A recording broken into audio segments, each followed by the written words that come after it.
আপনারাও দেখেছেন, আমরাও দেখেছি সোশ্যাল মিডিয়ার মাধ্যমে চারিদিকে যে ঘটনা গুলো উঠে এসেছে।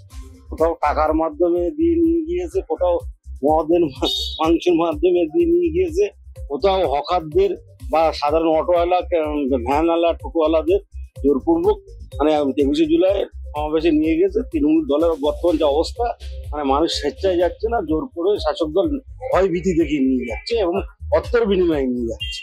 শাসক দলের বর্তমান যে অবস্থা, এটাই পরিস্থিতি হয়ে দাঁড়িয়ে। মানে শাসক দলের বর্তমান অবস্থা হচ্ছে একটা কয়েনের মতো, মানে বাজারে আছে কিন্তু চলছে।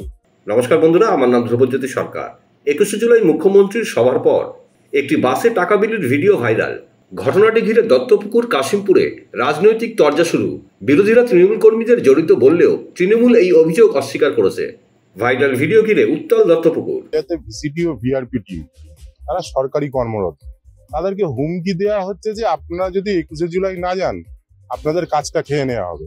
তো তারা ভয় ভীত হয়ে স্বাভাবিকভাবে যেতে হচ্ছে। তেমনি যারা টাকা বিলি করছে তারা তৃণমূলের ওই প্রোগ্রামে যদি না যায়, হয়তো কেউ টোটো চালায়, কেউ অটো চালায়, বা কেউ কোনো রকম সংগঠনের সাথে যুক্ত, তাদেরকে টাকা দিয়ে নিয়ে যাওয়া হচ্ছে যে আপনার যে রোজ আজকে বাতিল হচ্ছে সেই রোজের জন্য আমরা টাকাটা দিচ্ছি, আপনারা চলেন। এবার যদি সে টাকা দিয়েও না যায় তাহলে হয়তো তাদের কাজ বন্ধ করে দেবে, অটো চালাতে দেবে না, টোটো চালাতে দেবে না, তাই বাধ্য হয়ে যাচ্ছে। তবে দেখুন, এটুকু আমার মনে হয় আর ইলেকশনের 9 মাস সময় আছে। তৃণমূল তার পায়ের তলা থেকে মাটি সরে গেছে, যার জন্য ওরা এইগুলো করছে। আগামী দিনে বিজেপি সরকার আসবে, তো এগুলো সব তখন দেখবেন সব কিছু সমাধান হয়ে গেছে। এইগুলো দেখুন, এগুলো আমরা আমাদের যেসব সোশ্যাল মিডিয়া টিম, তাতে করে প্রসেসিং চলছে, দেখভাল চলছে কারা কোথা থেকে এগুলো করেছে।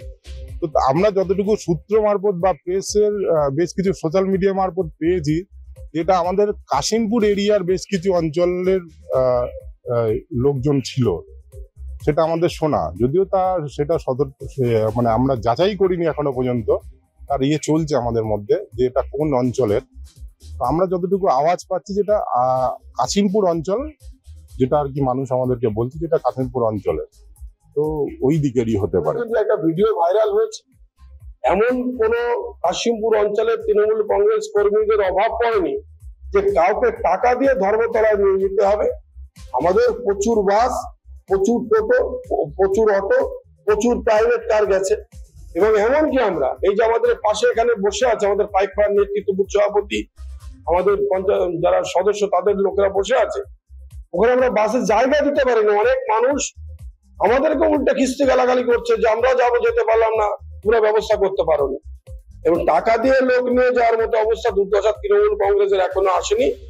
এবং যে ছবি তারা দিচ্ছে, ওটা আমাকে অনেকেই ফোন করেছে যে ওই যে ছবি কি আমার মুখের সঙ্গে বা আমার চেহারার সঙ্গে মানানসই কিনা। আমি তো যারা অভিযোগ করছে তারা এখন বিজেপির লোক, তো ওদের চোখে ছানি পড়েছে। বিজেপি মানেই ছানি পড়া দল, যারা স্বচ্ছতা দেখতে পারে না, যারা সত্যতা বলতে পারে না, সত্য কথা বলতে পারে না, সত্য দেখাতে পারে না। এই যে বাসটা দেখা যাচ্ছে, এইরকম লাক্সারি বাস কাশিমপুর অঞ্চলে কোনো পার্ক থেকেও যায়নি। বন্ধুরা, ভিডিওটি ভালো লাগলে দয়া করে লাইক শেয়ার করে দেবেন, আমাদের পেজটা ফলো করে নেবেন, আর আপনার মতামত কমেন্ট করে অবশ্যই জানান। ধন্যবাদ।